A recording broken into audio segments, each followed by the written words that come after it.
Hello everybody, welcome to the Champion Spotlight featuring Pantheon, presented by Riot Games. In this video, I'll demonstrate the items, runes, and masteries that I use, as well as some fun tricks that Pantheon can pull off. Let's start with your pre-game build.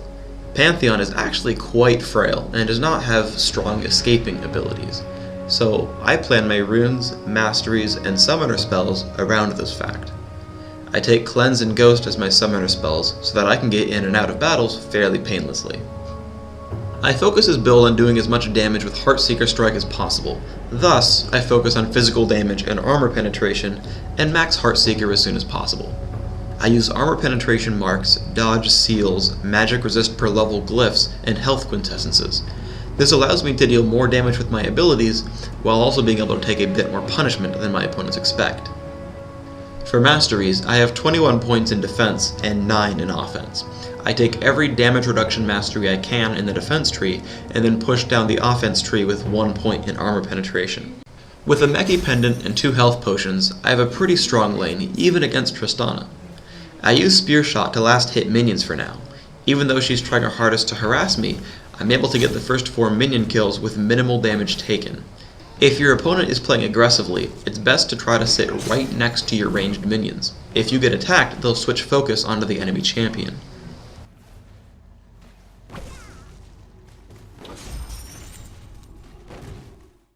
At level 3, I've learned all of my abilities, and I'm able to start harassing my opponent.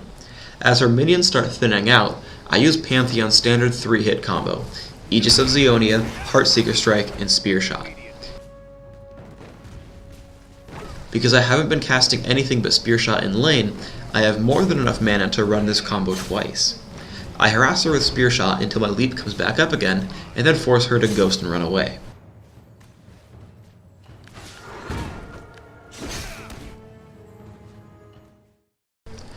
I grab Chalice of Harmony and Mercury Treads with the interest of remaining durable. I cast my ultimate against Anivia, who isn't likely to move because she's defending her turret. My combo of spells not only gets Anivia very low, but also charges my passive shield twice, allowing me to tank the turret quite effectively. I disengage to let Singed finish her off.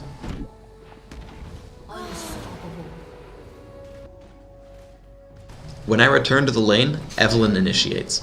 I try to waste time and stun her as I wait for my team to show up.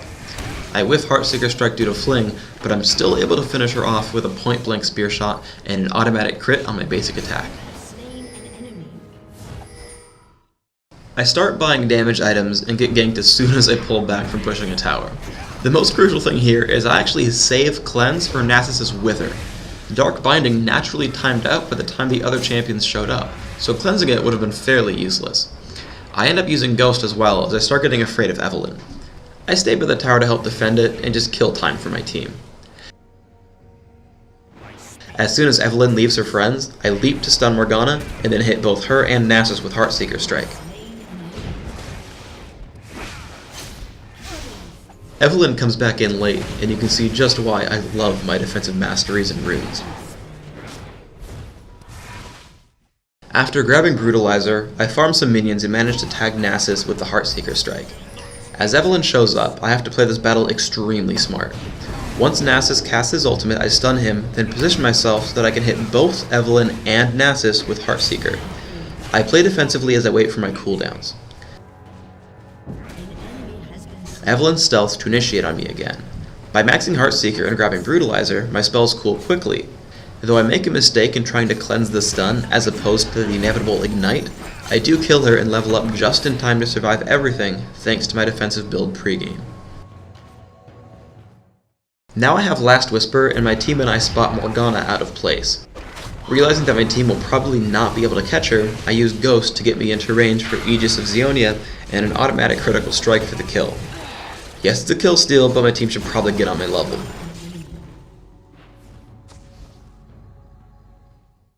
Now I've gotten an Elixir of Fortitude.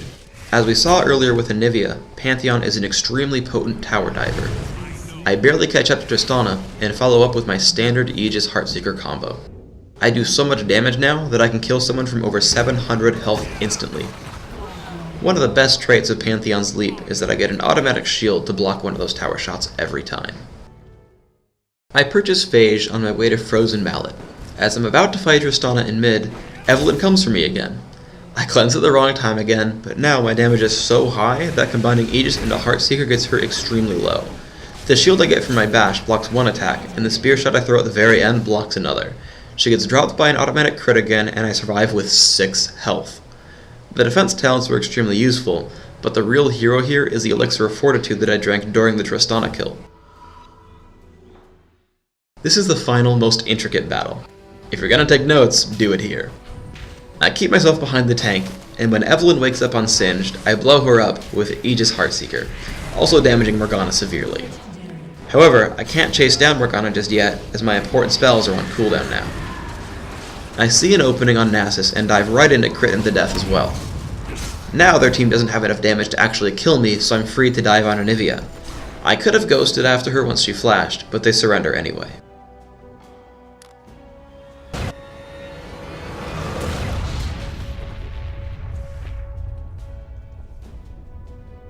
Victory!